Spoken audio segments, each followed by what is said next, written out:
All right, I have a show for you today that I think is absolutely going to open your eyes and blow your mind. I have with me today Ivan Rakelin. Ivan, thank you so much for joining me. Hey, thanks, Stephen, for having me. Absolute honor. So, yeah, so right now you're outside the courthouse for the Hunter Biden case. Is that right? Yeah, absolutely. I can change the camera angle real quick just so that your audience can realize that I'm not fibbing whatsoever. And if I know how to even change it, maybe I don't. Here we go. I got it. There you go. J. Caleb Boggs Federal Building, U.S. Courthouse, in its Now, full glory. is Jill Biden there again today? I didn't see her today. Okay. No, I didn't see her. I had heard that she was there and the president was nearby and they were putting pressure on. Yeah. So very quickly for my audience, you are a former Green Beret. You are Yeah, a I like to say lawyer. retired. Yeah, retired. And one of the boldest individuals I've ever followed on the internet. You probably saw this. You probably saw this last night, but the Arizona GOP has sued the Secretary of State after discovering over 500,000 illegal voters on their voter rolls.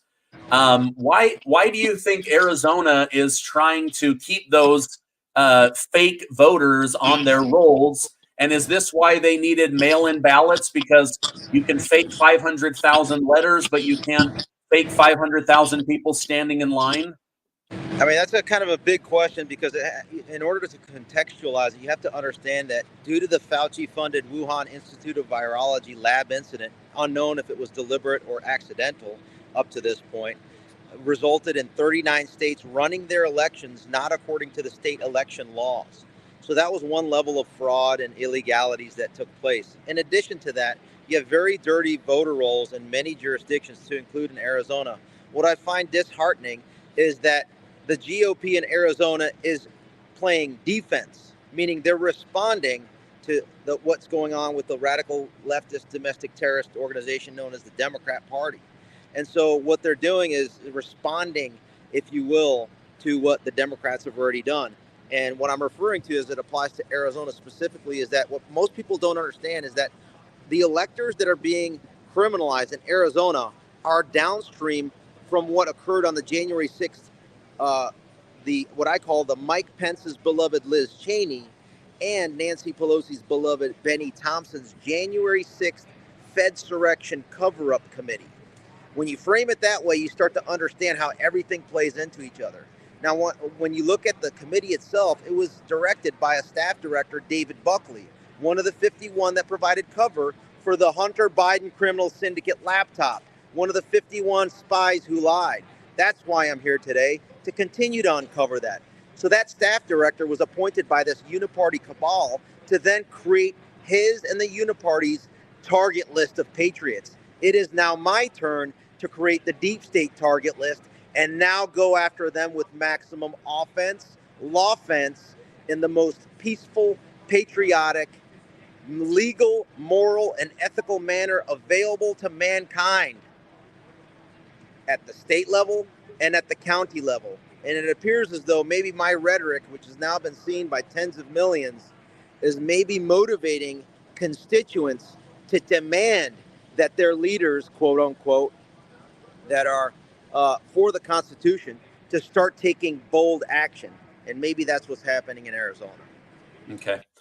Speaking of bold action, you were sitting right behind Dr. Anthony Fauci while he testified under oath to Congress that he doesn't remember He much. was sitting in front of me, blocking my view. He testified he doesn't remember much, that he didn't do much, that he didn't really play a part in so many people dying and our lives being upended. What was it like to sit in that courtroom, and is anything going to happen to Dr. Fauci? So it wasn't a courtroom. It was actually in the United States House of Representatives.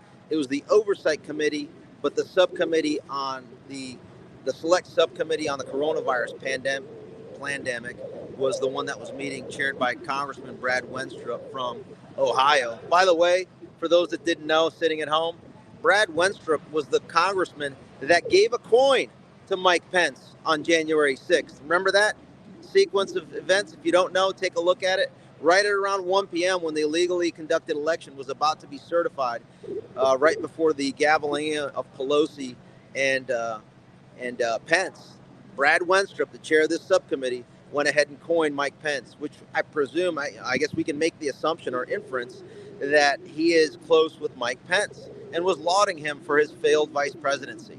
Okay. And so then what did the Uniparty do, in my opinion, my analytic assessment? They being probably the Paul Ryan wing of the party, to go ahead and have Brad Wenstrup be the limited hangout manager so that the COVID pandemic would be slow roll released into the 2024 election, covering up anybody that they wanted to protect from their involvement. And that person is the guy that ran the COVID task force in the White House, the guy that chaired it, a guy by the name of Mike Pence. His employees were Anthony Fauci and Debbie Birx. No one talks about Mike Pence's role. I do.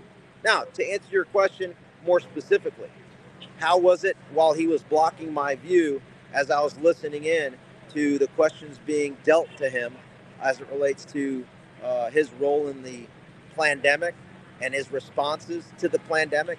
Well, that wasn't important to me. What was important is hearing the audience before, during, and after his attempted testimony to be able to try to defend himself. In the crowd, you would hear at every moment that he spoke, and the camera that were there wouldn't pick up a lot of that. Some of the folks, I think, in the crowd were videotaping, but you could hear people saying liar at every single moment he took a breath.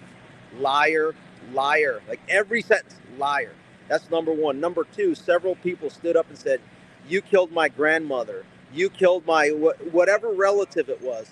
And then they ended up walking out. There's a false report out there by the legacy disinformation purveyors that says that the individual that was sitting right next to me was thrown out of the room. No, that's not how it works. He stood up and said, I've had enough, and then said, you need to be in jail, Fauci, as he walked out. So he wasn't escorted out. He voluntarily left because he was disgusted with his listening to the absolute perjurious lies that he was speaking out of his mouth in response to some of those members' questions and line of questioning, as well as another doctor sitting behind me, a woman that basically said the same thing.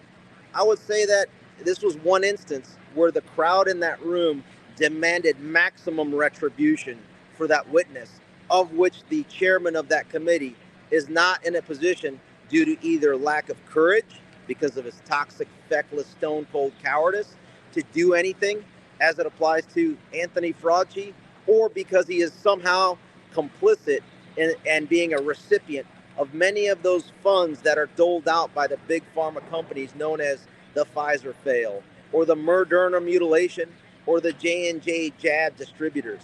Because at the end of the day, we all know, based on CDC's own data and records under the VAERS system, vaccine adverse events reporting systems, that there are at a minimum 38,000 that were murdered as a result of these jabs. Minimum number that were reported.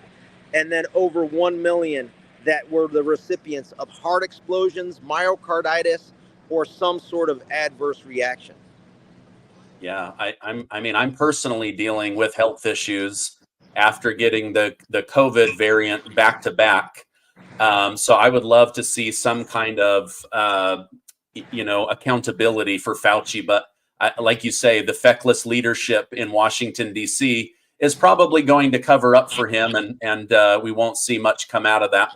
You had mentioned that you're putting together a list of people. I've already put that list together. Yeah. Okay. Is this for Trump's DOJ and Attorney General to go after, or how do you round up those people? I mean, if they want to participate, by all means, we'll take all the help we can get. But at the end of the day, 1 second. I'm on a show right now, sir. We'll talk later if you have a moment. Okay. Okay. It looks like I got a fan out here. Okay. So we'll see. I talk to everybody. Fans. I mean, I take comments, concerns, questions, insults, and attempted offenses, because it can never be offensive to me, because I never have fear or apprehension of harm, whether it's verbal or physical. Anyway, I digress. So, having said that, here's what I suspect regarding the DOJ. We all know that the DOJ and the FBI and the CIA is complicit in the destruction of our constitutional order. It is so clear for the world to see and hear, but for the critical thinkers like ourselves. But a good chunk of society has yet to be introduced to that information, because those very institutions were behind the censorship industrial complex. So in order to understand all of this criminality and fraud and treasonous behavior, especially during this kind of current arc of America's history, you have to go back to the starting point of this. And the starting point to that is 10 years ago, you had 2014, the one person speaking truth to power in our government was resigned. And then he subsequently started to advise several presidential candidates to let them know the system and how it works, and the good and the bad and the ugly. And then he happened to advise one that ended up securing the nomination for one of the major political parties. So then they decided, the system decided to go after that individual and then make sure that he was removed from the system from advising what ended up becoming the president, the 45th president of the United States. And I'm referring to what they did through the spying on General Flynn. 39 individuals that are on my deep state target list were the ones that participated in the unlawful unmasking of General Flynn. One of those 39 is a guy by the name of failed Vice President Joseph Robinette Giden, who used to be the failed senator from the state which I'm standing in, okay? Another one of those 39 was Sarah Raskin. Who's Sarah Raskin? The wife of Jamie Raskin, the guy that was appointed by Pelosi to go ahead and run the January 6th Fedsurrection cover-up operation in the form of, remember when the first phase of that cover-up operation was an impeachment, right? Impeachment hoax 2, some people call it. And then, since then, he coordinated, right, and helped develop and support Mike Pence's beloved Liz Cheney and Nancy Pelosi's beloved Benny Thompson's January 6th cover-up committee. Staff director being David Buckley that we talked about. And then CIA guy, former inspector general at the CIA for good old Johnny Boy Brennan. So to answer your question finally, after presenting that context, do we go after the DOJ? Yes, we go after the individuals within the DOJ that were complicit in this treason, right? Also, those that were former DOJ, current FBI, former FBI. I'll name some of the folks that are currently in the FBI that need retribution maximally. Number one is Brian Auten, Auten. He lives in Northern Virginia, last I checked. And another individual that needs to be scrutinized to the maximum at a minimum and brought into under sworn testimony is a guy. So Brian Auten was the senior intel analyst on Crossfire Hurricane. He then becomes the senior intel analyst at the Foreign Influence Task Force to coordinate the censorship regime from FBI headquarters.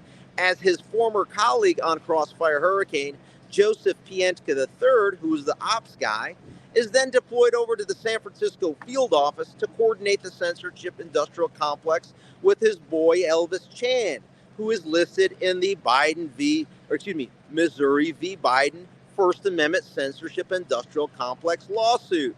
And who else was there? Good old Jim Baker, the former general counsel at the FBI, who authorized the Crossfire Hurricane illegal spying operation and participating in the defrauding of the FISA court as they tried to get, they doctored the evidence presented before the FISA court to then spy on Carter Page. Completely doctored, manipulated. This is not my words. This is Horowitz. I mean, it's all documented internally.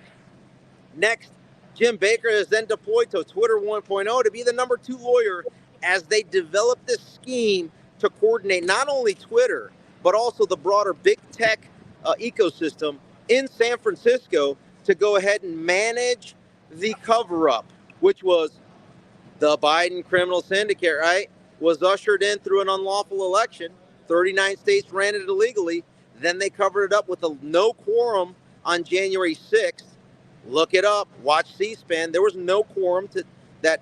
Pelosi and Mike Pence certified it unlawfully. And then they ushered in all of the measures to include the escalatory mandates. As a devout heterosexual, I don't do mandates. And many of my colleagues do not do mandates, okay? And so when we started looking into it, we looked at the legality of those mandates, and they're unlawful, all of them, because there was never an FDA-approved product that was created for distribution for consumption.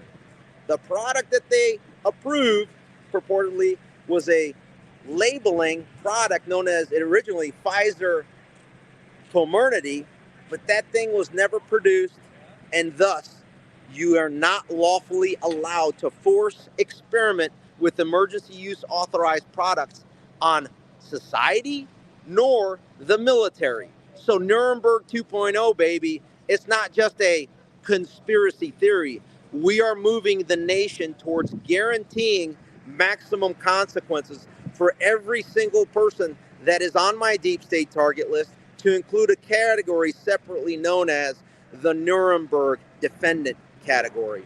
And Anthony Fauci is at the very top of that list, and so is Mike Pence, due to his promulgation of all the policies that emanated from that White House coronavirus task force. What are your questions? Yeah, wow. So many connections in Washington, D.C., all working together for a specific outcome. As a former Green Beret, what are your thoughts on the situation at the border? And is this an intentional invasion of the United States? So I'll answer the second part of that question. I will say a resounding yes. It is a deliberate. So remember, when you contextualize, as we're standing outside the Biden criminal syndicate laptop and crimes trial right outside here, remember that 10% for the big guy came from the Chinese Communist Party, came from Ukraine, came from his deals with the Moscow mayor's wife. So all these boilerplate deals that took place were basically, I'll give you a little background. You said as a former Green Beret, as a former intel guy too. I served on the Ukraine crisis team in 2014 at the Pentagon within the National Military Command Center. And as I observed that, in my spare time as a personal private citizen off duty, I was kind of studying things as well. And what did I pick up? Good old, after John Brennan conducted the coup in Ukraine, he then sends over his failed vice president, Joseph Robinette Biden, Biden-Linsky, if you will, and then he does his deals so that his son can take in $1 million a year. That's $83,333.33, repeating a month, so that his son could then smoke crack, sniff cocaine, and then use that on his hookers and blow, right? And apparently that company that was teed up for him, good old Burisma, must have thought, you know what, the subject matter experience and expertise that this kid Hunter Biden has must be olfactory, because he could sniff out with his left nostril oil fields, right? And then with his right nostril, he could sniff out gas fields for that company. And maybe that's why they were paying that amount of money for him. It had nothing to do with the Biden criminal syndicate name brand, right? And I'm getting to a point here. So while 10% went to the big guy in a joint bank account between Hunter and his daddy, Joe, right? Uncle Joe. Where did that money come from? I just explained. So when you're tethered by the Chinese Communist Party in such a fashion, you are now a known agent of China. So I argue that every single federal officer and military service member currently working in our federal government must consider filing a Foreign Agent Registration Act filing as a sub-agent of China. Because guess what? If you consider this guy that's sitting in the White House to be a legitimately, lawfully, duly elected under the Electoral College, specifically Article 2, Section 1, Clause 2 constitutional framework, then you need to file as a sub-agent of China. But for those of us that realize that there was never a lawful constitutional conduct of that 2020 election, because again, 39 states ran their elections under pandemic rules and not under the state's election law, which is required by Article 2, Section 1, Clause 2, where the state legislatures are the ones that decide on the allocation of their presidential and vice presidential electors. Well, then those folks like that, you don't have to file because you don't consider this guy legitimate. Needless to say, kind of summarizing what you've asked so far, yes, we have to go after the folks within the DOJ that covered for this Biden criminal syndicate. Those in the former and current CIA that covered for the Biden criminal syndicate when they said that, oh, that laptop had all the earmarks of a Russian information operation. And guess what? It was the same people in that ecosystem that were the analysts from the National Intelligence Council that said, oh, no, we can't submit the executive order requirement assessment on foreign interference in our elections, according to Executive Order 13848, where within 45 days after the election, then the intelligence community is supposed to provide a report to the president, to the vice president, and several other cabinet members of whether or not that there was foreign interference. Well, it was late when they presented it to the DNI Radcliffe. Why? Because it was the same John Brennan lackeys in the CIA that didn't want any mention of China interfering in the election. Because why? Because they're covering for the Biden criminal syndicate, folks. That's all I got. I mean, that's a superficial answer to your questions. Yeah, no, I appreciate that. What do you think really took place on January 6th? Because as more and more time goes on, we're realizing the crowd was manipulated. They were pushed in a certain direction. It appears nobody actually came there to enter the Capitol or do destruction, but all of a sudden chaos broke out. People behaved badly. What are your thoughts on what really happened that day? Do me a favor, pull this up and screen share it. Okay. Title 2, United States Code, Section 1967. And then while you're at it, bring in Title 2, U.S. Code, Section 1979. When you read those two sections of that code, and I'm going to kind of contextualize it for you. Title 2 of the U.S. Code is referring to the creation of an organization, Chapter 29, that is. Title 2 U.S. Code, Chapter 29, refers to the creation of the United States Capitol Police. It discusses the Capitol Police Board, who appoints them, the creation, the leadership, the mission, the roles, responsibilities, jurisdiction, authorizations, all of that. So if you're a J6 defendant and you haven't read that, then you're derelict. If you're an attorney for those J6 defendants, you're absolutely derelict in your duties as an attorney. If you're a family member of the J6 defendants, and this includes Donald Trump and his Jackie Boy Smith trial, if you attorneys that represent Donald Trump have not looked at this, then you are derelict as attorneys. And you need to bring in attorneys that do know something about that. And that means that you need to understand the Capitol Police and the authority that had jurisdiction to criminalize, make all decision related, well, first, law enforcement decisions as it applies to the run up to January 6th, on January 6th, and then the criminal decision, the discretionary authority to decide who to criminalize as a result of the events of January 6th, which were, by the way, almost entirely unarmed, peaceful, First Amendment election justice rally attendees that were conducting their First Amendment both outside and inside of the United States Capitol. And in some instances, facilitated into the Capitol. And you're asking the question, who was behind it? When you look at the authority, it is the Capitol Police Board that decides on whether to allow other entities onto the Capitol grounds to protect the Capitol. I'm referring to executive branch entities known as the DC National Guard, the FBI, the DHS's Customs and Border Patrol HSI agents, the DC Metropolitan Police undercovers, and confidential human sources for those entities that I just mentioned. Meaning, the Speaker of the House, Pelosi, is the one that directs the House Sergeant at Arms, who's on the Capitol Police Board. And then it is Mitch McConnell, the Senate Majority Leader, that directs his Senate Sergeant at Arms to then control the Capitol Police Board, to then direct what the Capitol Police does as it applies to January 6th. Well, what happened? It was Nancy Pelosi and her Sergeant at Arms, Paul Irving, who happened to be the Sergeant at Arms for John Boehner and Paul Ryan before that, who both of them said, hey, Chief Sund, due to optics, we're not going to have any DC National Guard. We're going to reject any executive branch protection of the Capitol, even though Chief Sund requested on 6 occasions from January 3rd to January 6th that particular request.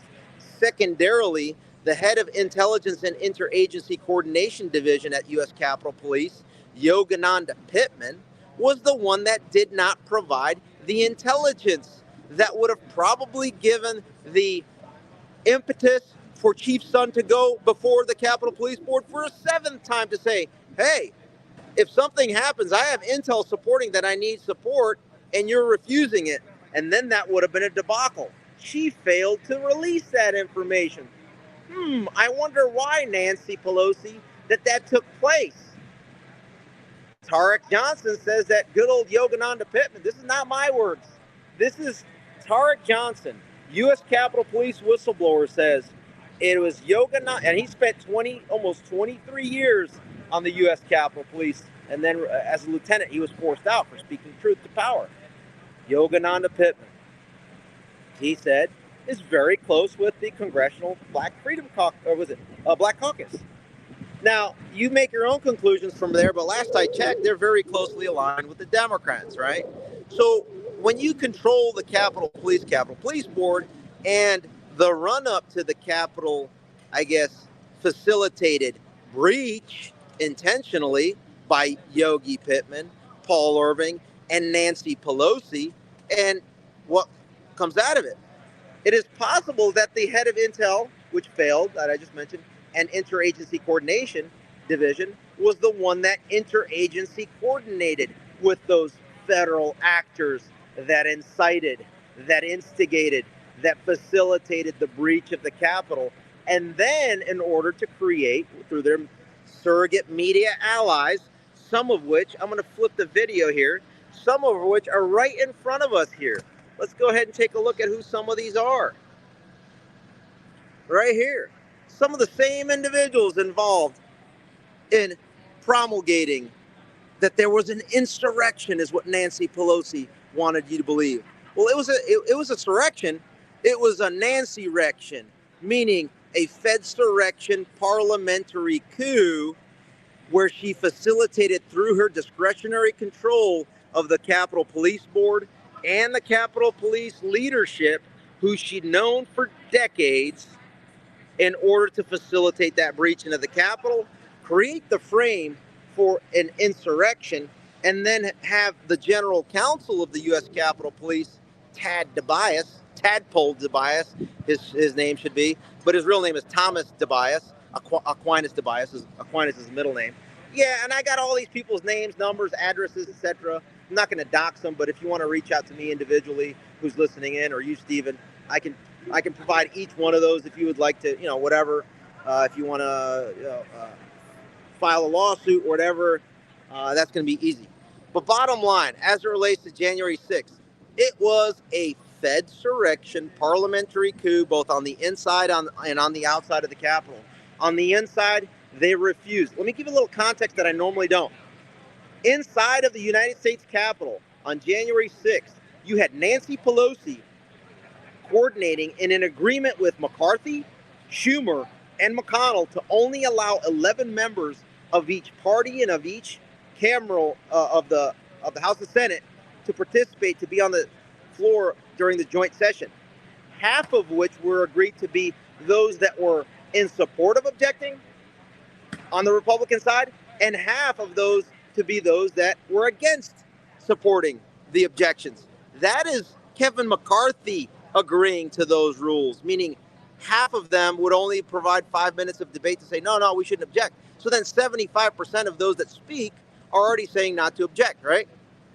Okay. In addition, there was no quorum. So there was the constitutional requirement under the 12th Amendment is that there's 2/3 of the states that are represented from the House and 2/3 of the senators are represented from the Senate. That did not take place. Who was complicit in that decision? All four bipartisan, bicameral leaders. McConnell, Schumer in the Senate, Pelosi, McCarthy in the House. So 12th Amendment was violated. And then that was going on. Meanwhile, on the outside, you had this deliberate, facilitated, incited, instigated breach of the Capitol that then changed into the frame of, once they got enough content to call it an insurrection through their media ally scum to include faux news. Remember, the board member is Paul Ryan, so he was facilitating that. And it was Paul Ryan's sergeant at arms, who was Nancy's sergeant at arms as well, that was the one that facilitated on behalf of Nancy to go ahead and facilitate the breach. Due to optics, they didn't have any protection of the Capitol, right? No one talks about that because Paul Ryan's not going to want you to know about this because it implicates him over at Faux News. MSLSD doesn't want you to talk about this because Jim Comey and Andy McCabe are the ones that are promulgating the whole, the biggest, worst crime in history, right? It was the most biggest bloodshed moment in American and world history when, in reality, 4 peaceful and unarmed election justice rally attendees were slaughtered. Number 1, Ashley Babbitt, by promoted to captain. Michael Byrd, U.S. Capitol Police officer, murdered her. Number 2, D.C. Metropolitan Police officer Roseanne Boylan, and maybe others, were the ones that brutally bludgeoned and murdered Roseanne Boylan. And then 2 other folks that died, Benjamin Phillips and Kevin Greason. And oh, by the way, good old Officer Brian Sicknick, the coroner in D.C., by the way, Muriel Bowser's coroner, basically said that the guy died from natural causes. Was it the Moderna mutilation natural cause of death or the Pfizer fail natural cause of death for Officer Brian Sicknick? It is unknown. These are questions that need to be answered. But no, they led us to believe that there was a fire extinguisher that came out of nowhere and miraculously somehow created the natural cause of death, according to the radical leftist mayor's coroner from D.C. Yeah. That story is just sick. Okay, final question. I don't know if I answered your question, but I went on a little Raikkonen rant. Final question. I appreciate you coming on. This morning, Judge Eileen Cannon in Florida said she wants to do a sidebar investigation on whether Special Prosecutor Jack Smith even has authority or was appointed correctly. Now she's starting to believe this whole thing is a sham, and she wants to investigate it and possibly end the entire lawsuit. What do you know about that? So this is the first I'm hearing about it from you, but Judge Eileen Cannon, if you're listening in, those that are friends and relatives of this distinguished judge, I would venture to say the following First Amendment sound. Jack Smith, his evidence, when you look at his indictment of President Trump, in line 88, page 32, it talks about that President Trump retweeted a tweet known as Operation Pence Card, where it called on the vice president to not allow the illegally transmitted electors to be received by the presiding officer, president of the Senate, meaning the vice president. That was in his criminal indictment. And where did he get that language, Jackie Boy Smith, that is? He got it from the Mike Pence's January 6th cover-up committee that Liz Cheney led. I mean, Nancy Pelosi, through her beloved Benny Thompson, led that January 6th Fedsurrection cover-up committee. And where did they get that from? During the third hearing, they mentioned that an individual by the name of Ivan Raikkonen tweeted out that President Trump retweeted. But guess what?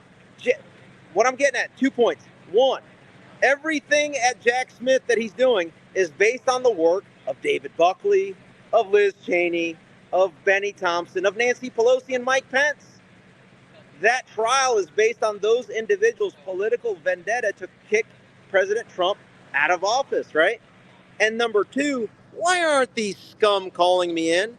Hey, Jackie Boy Smith, why aren't you calling me in to then present to you all of the evidence that I have in the form of text messages and email exchanges and phone calls of me communicating with, Kevin McCarthy and Mike Pence's chief of staff, Mark Short, as I laid out what they were obligated to do on January 6th, and in addition to what they were obligated to do on December 23rd of 2020, a total separate legal theory that they somehow confound with January 6th. These scum, complete retards have no understanding of a calendar. December 23rd. Now, just for your audience and you, Stephen, would you consider December 23rd of 2020 a different day than January 6th of 2021? Yes. Would you consider it a different month? Yes. And would you consider it a different year? Yes. Wow. Ding, ding, ding. You are smarter by leaps and bounds than the absolute retard Jackie Boy Smith and his entire team. And you're smarter than the entire January 6th Fedsurrection Cover-Up Committee, to include all those that mentioned my name. And that includes all these legacy scum that reported on it, to include Roy Tards is one of them, Washington Compost another, and New Woke Slimes another one, as well as, Raw Sewage, some of the other ones that are out there. What did they say? Oh, this Pence card memo was something related to January 6th. It had nothing to do with January 6th. It was Mike Pence's obligation under Title III U.S. Code Section 12 of the Electoral Count Act and what he was supposed to do. And on January 6th, Ivan Raiklin's theory is another second one, separate one, that was in the form of communicating with Kevin McCarthy in his role as the majority state delegation chair. We're 27 states under that framework. Look it up under the 12th Amendment, where 27 states were Republican, 20 were Democrat, 3 were tied up by delegation.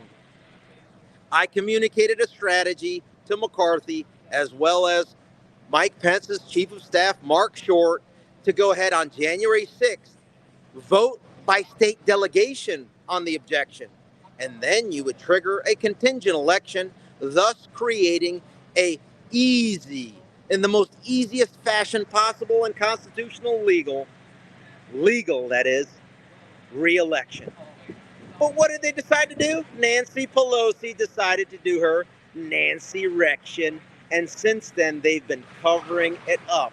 And that's why they don't call me in. If you saw my video, they bring me in, the entire regime crumbles, because then I now have these scum reporting on my involvement and all the details related to January 6th. So in essence, January 6th is the creation of Nancy Pelosi in response to my articulation online on Twitter through that tweet.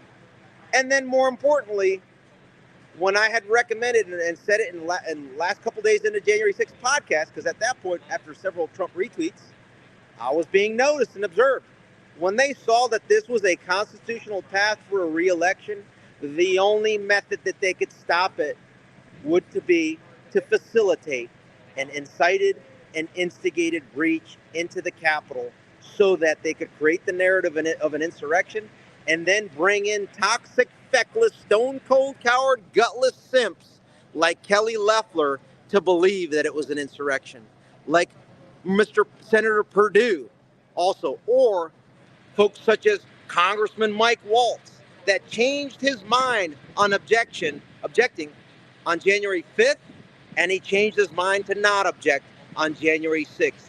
Had we had no Fedsurrection, there would have been increasing momentum, and I would have given it at that point. My last interview that I did the day prior, I think it was a 50-50 shot at that point, whether or not that there was going to be a President Trump re-election or not, depending on how Kevin McCarthy and Mike Pence acted in holding the vote by state delegation in the House. That would have been for McCarthy to do. And then Pelosi would have presented that with McCarthy's vote to the presiding officer in conflict. You would have had Democrats saying, no, don't object to the Biden electors. You would have had the state delegation saying, yes, we're objecting to the Biden electors. And then it would have been up to the presiding officer to make a ruling. And then all he would have had to do is look at the language of the 12th Amendment and say, yes, the 12th Amendment allows for it.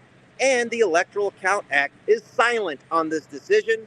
So then it would have been up to the beloved toxic, feckless, stone cold coward, gutless simp, COVID task force lead from the White House, Mikey Pence, to make the decision on whether or not to allow the state delegation vote or the one person, one vote style vote from the House to take place. And that would have resulted in a re-election had he gone with the McCarthy option.